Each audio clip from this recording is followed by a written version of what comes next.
Every day, millions of Texans breathe air that's unhealthy for them. In clouds and smog, and stray molecules and vapors, there's literally poison in the sky. It's enough to make you sick. Texas is number one in America in the emission of fugitive toxic chemicals into the air. Number one in benzene. Number one in nitrogen oxide and cancer-causing volatile organic compounds. The American Lung Association gave 21 of the 30 largest Texas counties an F for air quality. Most people realize that the air we breathe in Texas is not clean. Our air is much dirtier than air in most other states. We do produce most of the energy for the rest of the country. But does that sentence us to die sooner? To have higher rates of cancer? The Environmental Protection Agency, after years of warnings, says it will no longer approve the so-called flexible permitting rules Texas has used to regulate air quality. The EPA says that the lenient Texas rules violate the Clean Air Act. 49 other states follow those public health rules.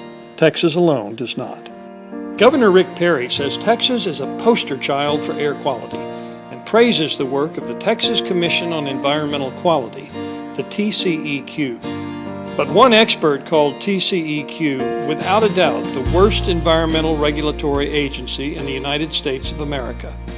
Clean air progress in Texas is due to federal mandates and actions by citizens and local environmental groups, says Neil Carman of the Sierra Club. Implementation of that law has been opposed and delayed by TCEQ and industry for many years. In fact, the flexible permitting issue is only one of many reasons why TCEQ is failing to protect our air.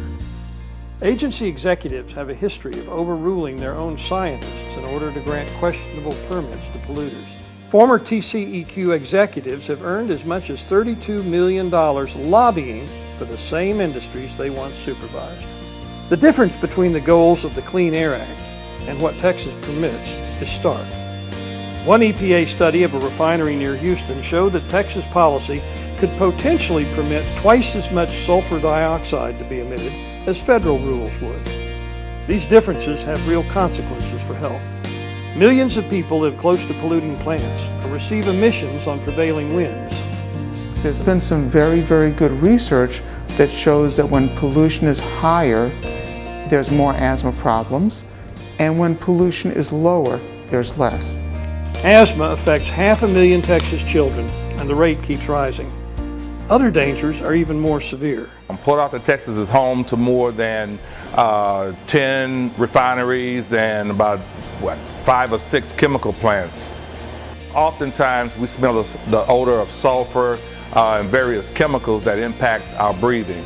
A lot of our residents in the area have respiratory problems. Some of them have liver and kidney disease. Benzene is one of numerous toxic chemicals routinely released into the air above Texas cities. In one recent year, oil and gas plants emitted over 567,000 pounds of benzene into the sky above Houston. In sufficient concentrations, benzene attacks bone marrow. It damages the liver, lungs, heart, and kidneys. It breaks up DNA strands and causes cancer. When the city of Houston did its own survey, monitors near the ship channel showed levels of benzene that were above health-based risk levels. Many neighborhoods were located nearby.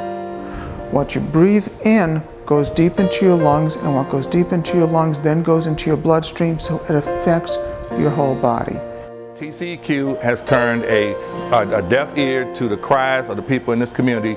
Each year we have tons and tons of illegal emissions dumped into this environment, and yet TCEQ looks the other way. In many cases, TCEQ rules allowed industry to keep secret the details and extent of chemical emissions in order to, quote, protect trade secrets. So in other words, it's okay for an industry to know what it's putting in the air that'll kill you from the air that we breathe, but it's not all right for you to know before you die. And I think that's the predicament that we have in front of us in Texas.